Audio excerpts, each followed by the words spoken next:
नमस्कार, स्वागत है आपका न्यूज 24 में। आपके साथ मैं हूं रुमाना खान। वित्त मंत्री अरुण जेटली ने आज टैक्स पेयर्स को थोड़ी राहत दी है। इनकम टैक्स छूट की सीमा 50,000 रुपए बढ़ाकर 2.5 लाख रुपए कर दी गई है। इसी पर बातचीत करने के लिए हमारे साथ स्टूडियो में मौजूद हैं खास मेहमान वेद जैन, जो पूर्व अध्यक्ष हैं ICAI के। साथ ही साथ इस खास पेशकश में मेरे साथ मौजूद है मेरे सहयोगी अखिलेश आनंद भी। अखिलेश के पास भी हम चलेंगे और उनसे जानेंगे कि ये जो टैक्स में छूट दी गई है, इसका कितना फायदा आम आदमी को मिलेगा। हालांकि आपको ये बता दें कि इनकम टैक्स छूट की सीमा कम से कम 3 लाख, जी हां 2.5 लाख फिलहाल दी है, लेकिन उम्मीद ये की जा रही थी कि 3 लाख तक ये छूट दे दी जाए। वित्त मंत्री ने साथ ही 80C में निवेश और होम लोन के ब्याज पर मिलने वाली छूट की सीमा भी बढ़ा दी है। लोगों को अच्छे दिन का एहसास कराने की क्या महज ये एक कोशिश भर है? एक रिपोर्ट देखिए पहले आप।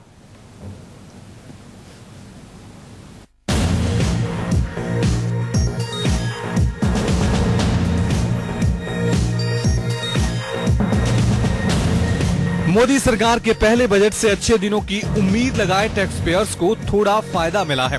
वित्त मंत्री ने टैक्स छूट की सीमा 50,000 रुपए बढ़ाकर टैक्स देने वालों को थोड़ी राहत दी है। वित्त मंत्री अरुण जेटली ने टैक्स स्लैब में कोई बदलाव नहीं किया, लेकिन इनकम टैक्स में छूट की सीमा को थोड़ा बढ़ाकर आम लोगों को राहत देने की कोशिश की है। पहले 2 लाख तक की आय पर टैक्स नहीं लगता था, अब 2.5 लाख तक की आय पर टैक्स नहीं लगेगा। आम आदमी के हाथ में खर्च के लिए 50,000 रुपए ज्यादा के साथ टैक्स में 5,150 रुपए की बचत रहेगी।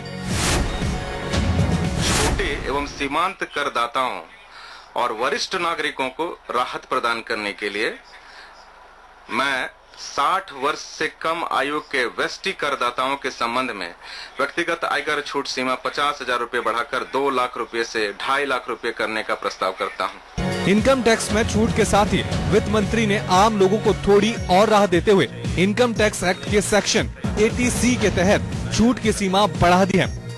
मेरे पूर्ववर्ती ने 80C में 1 लाख की छूट मिलती थी, अब छूट की सीमा 1.5 लाख रुपए की गई है। 80C में निवेश छूट बढ़ने से 30% टैक्स स्लैब वालों को 15,450 रुपए का फायदा, 20% टैक्स स्लैब वालों को 10,300 रुपए का फायदा, 10% टैक्स स्लैब वालों को 5,150 रुपए का फायदा।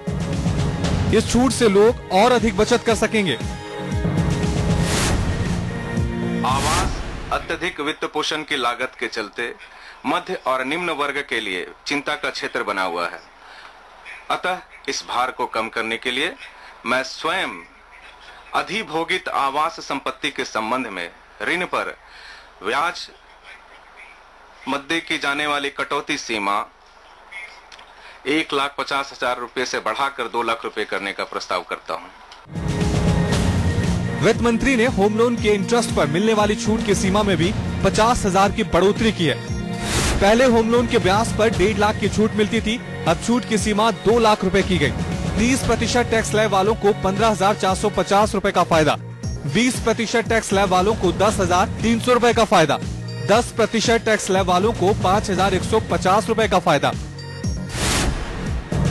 आवास अत्यधिक वित्त पोषण की लागत के चलते मध्य और निम्न वर्ग के लिए चिंता का क्षेत्र बना हुआ है। अतः इस भार को कम करने के लिए मैं स्वयं अधिभोगित आवास संपत्ति के संबंध में ऋण पर ब्याज मध्य की जाने वाली कटौती सीमा 1,50,000 रुपए से बढ़ाकर 2 लाख रुपए करने का प्रस्ताव करता हूं। दिल मांगे मोर के तर्ज पर टैक्स छूट की सीमा 5 लाख रुपए किए जाने की मांग की जा रही थी, लेकिन वित्त मंत्री ने हालात को देखते हुए महज 50,000 की छूट दी। बावजूद इसके कि 80C और होम लोन में ब्याज दर पर मिलने वाली छूट की सीमा को बढ़ाकर वित्त मंत्री ने आम लोगों को बड़ी राहत देने की कोशिश की है। Bureau report, news 24। खास मेहमान वेद जैन साहब हमारे साथ स्टूडियो में मौजूद हैं। जैन साहब, ये टैक्स की छूट में बढ़ोतरी कर दी गई है, निवेश की सीमा में बढ़ोतरी कर दी गई है, आम आदमी को कुल मिलाकर खुश करने वाला बजट? मैं कहूंगा यस, आम आदमी को खुश करने का काफी अच्छा बजट है। देखिए 3 छूट आम आदमी को मिल गई हैं। एक तो थ्रेशोल्ड एग्जम्पशन तो 2 लाख से 2.5 लाख तक कर दी गई है, और सीनियर सिटीजन के केस में 2.5 लाख से 3 लाख की है, उससे 5,150 रुपए का कम से कम फायदा और 15,000 का फायदा होगा। बिल्कुल। इसके अलावा एटीसी की जो एग्जेम्पशन बढ़ा दी गई है उससे 1 लाख से जो 1.5 लाख की है उससे भी फिर वही 5,000 से लेकर 15,000 तक का सबको फायदा होगा। और तीसरा जो हाउसिंग लोन का 1.5 लाख से 2 लाख बढ़ा दिया तो उसका भी बेनिफिट वही होगा। तो एक आम आदमी को लगभग 1.5 लाख रुपए की छूट मिल गई है और जिससे मुझे लगता है कि कम से कम फायदा 5,150 का और ज्यादा से ज्यादा फायदा 36,050 का होगा। और कम से कम फायदों को लगाएं तो आप लगिए 400 रुपए महीने की आम आदमी की सेविंग बढ़ गई है। इसी तरह से 3,000 रुपए महीने की भी सेविंग बढ़ गई है। बिल्कुल, जो बात आप कह रहे हैं हम जरा दर्शकों को अपने बजट रूम में लिए चलते हैं। मेरे साथ मेरे सहयोगी अखिलेश आनंद इस वक्त मौजूद हैं। अखिलेश, टैक्स में जो राहत मिली है, टैक्स की सीमा को बढ़ाकर जो पहले 2 लाख थी जिसे 2.5 लाख कर दिया गया, इसके बाद आम आदमी की जेब में कितने पैसे बच रहे हैं, जरा इसका हिसाब किताब दर्शकों को समझाइए। जी बिल्कुल रोमाना, अपने दर्शकों को बताते हैं तफसील से कि कैसे टैक्स पेयर्स को राहत मिली है। बहुत दिनों से दरअसल लोग इंतजार कर रहे थे कि कुछ तो राहत उन्हें मिले महंगाई की इस दौर में। देखिए जरा अलग अलग सैलरी स्ट्रक्चर के हिसाब से हम आपको सिलसिलेवार बताएंगे। पहले बात कर लेते हैं, अगर सालाना 5 लाख रुपए आपकी कमाई है तो कैसे आपको छूट मिलेगी। एक तो सबसे पहले सबसे ऊपर जो आप देखेंगे छूट की सीमा वो अब 2.5 लाख रुपए हो गई है, बढ़ा दिया गया है ये स्लैब। 80C के तहत जो आप निवेश करते हैं वो अब 1.5 लाख रुपए तक करके आप फायदा उसका उठा सकते हैं।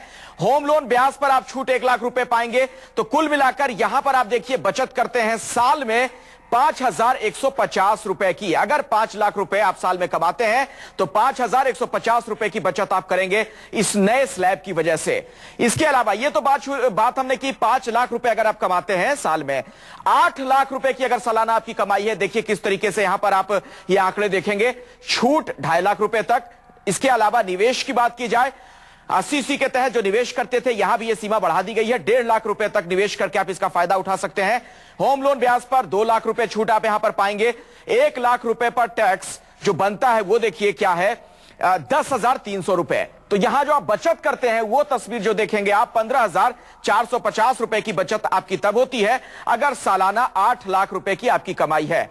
और यही अगर 9 लाख रुपए की कमाई होगी, देखिए किस तरह से ये आंकड़े आपको नजर आ रहे हैं टेलीविजन स्क्रीन पर, आप देख सकते हैं 25,750 रुपए की यहां पर आप बचत कर ले जाएंगे अगर आपकी कमाई सालाना 9 लाख रुपए है। तो जो टैक्स पेयर्स हैं जाहिर तौर पर उनके लिए ये एक बड़ी राहत है। बहुत दिनों से उनको उम्मीद थी कि कुछ ना कुछ इसमें बदलाव देखने को मिलेगा। इसके ये हमने आपको 9 लाख का बताया, इसके पहले भी हमने इसका आपसे जिक्र किया था। 9 लाख रुपए अगर आप सालाना कमाते हैं तो किस तरह से आपको राहत मिलेगी। चलिए एक बार फिर से आपको लिए चलते हैं अपनी सहयोगी रोमाना के पास। रोमाना जी शुक्रिया अखिलेश, मैं आगे आऊंगी आपके पास बुलेटिन में। फिलहाल जैन साहब, मैं समझना चाहती हूं कि इकोनॉमिक सर्वे में जिस तरीके का नकारात्मक माहौल दिखाया गया देश में अर्थव्यवस्था को लेकर, बावजूद उसके ये छूट जो दी गई है, क्या ये पॉपुलिस्ट मेजर, लोक लुभावन बनाने के लिए बजट को? देखिए जब बजट बनता है तो सरकार को दोनों इश्यू एड्रेस करने पड़ते हैं, पॉलिटिक्स को भी एड्रेस करना पड़ता है और इकोनॉमी को भी एड्रेस करना पड़ता है। अब ये वित्त मंत्री की सूझबूझ पे डिपेंड करता है कि वो दोनों में सामंजस्य कैसे बनाएं। मेरा ये मानना है कि आज के बजट में अरुण जेटली जी ने पूरी कोशिश की है कि इकोनॉमिक्स को भी एड्रेस किया जाए, देश की जो अर्थव्यवस्था है, फिस्कल डेफिसिट का कंट्रोल कैसे किया जाए, और साथ साथ उन्होंने ये भी कोशिश की है कि आम आदमी को राहत कैसे दी जाए, क्योंकि जैसे मोदी जी से उम्मीद थी कि दिन अच्छे आए हैं, वो नहीं चाहते कि लोग ये सोचे, आम जनता ये सोचे मोदी जी के आने से कोई दिन अच्छे नहीं आए जी। लेकिन तो पिछले कुछ हफ्तों में हम ये देख रहे थे कि खुद नरेंद्र मोदी की तरफ से भी इस बात को दोहराया जा रहा था कि देखिए फिलहाल कुछ कड़वी गोली खानी पड़ती है, शुरू में दवा कड़वी लगती है, बाद में वो अमृत हो जाती है। इस तरीके के तमाम जुमले सरकार की तरफ से हम सुन रहे थे, तो उम्मीद बहुत ज्यादा कम हो गई थी। हालांकि पहले तो ये कहा जा रहा था कि शायद टैक्स की छूट में काफी ज्यादा राहत आम आदमी को दी जाए, लेकिन बीच में ऐसा लग रहा था कि ज्यादा कुछ होगा नहीं, बावजूद इसके 2 से 2.5 लाख कर देना। देखिए उसी का हुआ ना। देखिए आपने 15 दिन पहले एक ऐसा माहौल क्रिएट कर दिया कि साहब ये दिन अच्छे नहीं है, कुछ कड़वी दवाई देनी पड़ेगी अच्छाई करने के लिए, बीमारी को ठीक करने के लिए। तो लोगों को उम्मीदें नहीं तो उम्मीदें बहुत होती। अगर वो अच्छा ऐसा माहौल नहीं क्रिएट किया जाता तो ये 50-50 हजार की जो छूट दी आपको बहुत कम लगती, कहते मोदी जी के आने से कोई अच्छे दिन नहीं आए।